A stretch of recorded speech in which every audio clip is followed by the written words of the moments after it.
আপনারাও যদি মনে করেন দীঘাতে গিয়ে একটু ভালো হোটেলে উঠবো, একটু রুচি সম্পন্ন হোটেলে উঠবো, তাহলে এই ভিডিওটা আপনাদের জন্য। দীঘাতে ঘুরতে গিয়ে আপনি 500 টাকা থেকে 5,000 টাকা পর্যন্ত হোটেল পাবেন। আপনি যদি মনে করেন সমুদ্র বিচের ধারে হোটেল নিব, তাহলে পারে অবশ্যই একটু দাম বেশি লাগবে। তো চলুন, আমরা দীঘা গিয়েছিলাম। দীঘা গিয়ে আমরা কোন হোটেলে উঠেছিলাম, হোটেলটা কেমন, কত টাকা ভাড়া নিয়েছিল, রুম কেমন, কি কি সুবিধা পাওয়া যায়, সবকিছু আজকে তুলে ধরবো এই ভিডিওর মাধ্যমে। আমরা যে হোটেলে উঠেছিলাম সেই হোটেলটার নাম হচ্ছে হোটেল জয়রাম সি লর্ড। এটা হচ্ছে হোটেলের রিসেপশন রুম। এই হোটেলটা মোট 5 তলা। এই হোটেলের গ্রাউন্ড ফ্লোরেই পেয়ে যাবেন আপনি খাবারের হোটেল। আপনি যদি মনে করেন এই হোটেলে বসেই খাবো, তাহলে অবশ্যই এই হোটেলেই পেয়ে যাবেন। আপনি যদি মনে করেন যে না আমি বাইরে থেকে খাবো, তাহলে অবশ্যই বাইরে থেকে খেয়ে আসতে পারেন। বাইরের তুলনায় এই হোটেলের খাবারের দাম একটু বেশি। অবশ্যই খাবারের মানও কিন্তু খুব ভালো, আর বাইরের খাবারের মান আমাকে খুব একটা ভালো লাগেনি, তাই আমরা কিন্তু এই হোটেলে বসেই খেতাম। আপনি বাইরে যে কোনো হোটেল থেকে খেয়ে আসতে পারেন, কিন্তু যদি মনে করেন বাইরে থেকে কিছু কিনে নিয়ে এসে হোটেলের মধ্যে খাবেন, তাহলে কিন্তু সেটা এই হোটেলে অ্যালাউড নেই। আমি এখন অবস্থান করছি গ্রাউন্ড ফ্লোরে।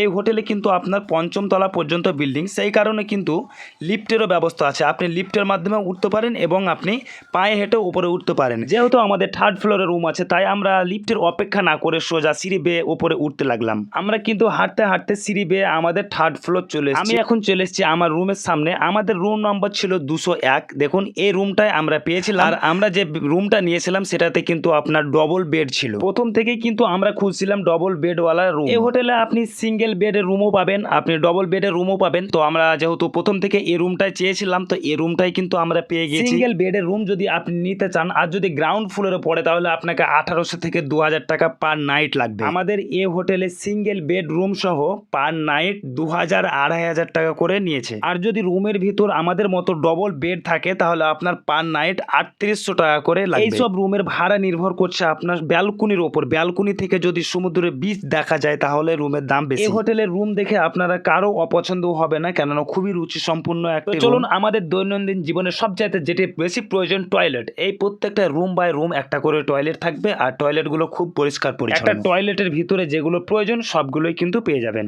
আমরা যে রুমটা পেয়েছিলাম সেই রুমটা সত্যি খুবই ভালো। একদম রুমের ভিতর থেকে আপনার সমুদ্র সৈকত পুরোটাই দেখা যাচ্ছিল। আমাদের রুম থেকে বাইরের যে ভিউটা, সেটা আপনারা রাত্রে বেলায় দেখতে পাচ্ছেন, আর দিনের বেলায় একদম অসাধারণ ওয়াসাম লাগছিল। এই ভিউ এর জন্যই কিন্তু এইসব হোটেলের দাম একটু বেশি। সব মিলিয়ে ভিডিওটা আজকে আমার এই পর্যন্ত। পেজটা যদি ফলো না করা থাকে, তাহলে অবশ্যই ফলো করবেন। থ্যাংক ইউ, ধন্যবাদ।